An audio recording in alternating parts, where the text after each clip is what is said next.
My friend George and I are both knocked unconscious by a basketball. When I wake up, I suddenly hear my late mother's voice. Tam, don't let George fool you again. He loves pretending to have amnesia just to toy with you and please Ariana Rogers. I freeze and look at George, who has just woken up. I hear him ask, "Who are you?" My mom goes on, "In your past life, he ruined you. You gave him a good life and everything you have, but he killed you just to be with Ariana. Listen, your dad is about to ask you to choose a boy to be your brother. Don't pick George. Choose the boy from the Mueller family. Even though he never smiles or gives you the time of day, he quietly carries your bottle for you during training every time." Before I can process it, my dad walks toward me and holds out several photos of boys. He says, "Tam, they are all children of soldiers who sacrificed for our country. I plan to adopt one to be your brother. You choose. From now on, we will be a family." This time I do not hesitate. I point straight at Clyde Mueller. I'll listen to Mom and choose him. When Dad heard the choice I made, he looked at me in surprise. "Tam, don't you usually butt heads with that Mueller kid? You sure you want to choose him as your brother? Think carefully. Once it's official, he'll be family for life." My dad was a big deal in the military district. Anyone who joined our family basically got a fast pass to the top. Ms. Carrie Sutton, George Greenberg's distant aunt, quickly stepped in. "Tam, George just has temporary amnesia. He doesn't remember you right now, but didn't you love playing with him? Why don't we wait a few days? Maybe his memory will come back." Mom scoffed loudly in my head. "What nonsense. In your past life, that little girl from the Rogers family tore your favorite bow.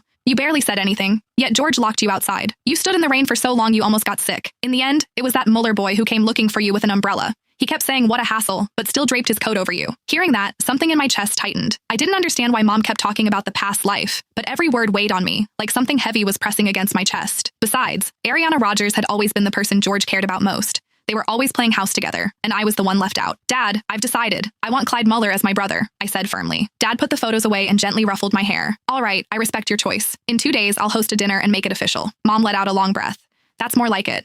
My girl will grow up safe this time." After Dad and the others left to talk, I changed into one of my dresses and went out for some air. The moment I opened the door, I saw 3 familiar figures standing in the hallway. They were the kids I always played with and the ones Dad had been considering adopting. George was there too. Clyde wasn't. Martin Wright grinned and came over. "Tam, I heard you're picking a brother. So who is it?" Trevor Flintstone cut in. "Who else would it be? It's gotta be George. Everyone knows she clings to him. She always saves the good stuff for him first." George just glanced at me indifferently, acting all grown up. "I really don't remember the past few years. I only remember playing with Ariana, but if the adults have decided, I'll take care of you." Mom let out a cold laugh. "In the past life, that brat pretended to have amnesia and stuck to Ariana while enjoying everything you did for him. In the end, he left you heartbroken for the longest time. What a brat."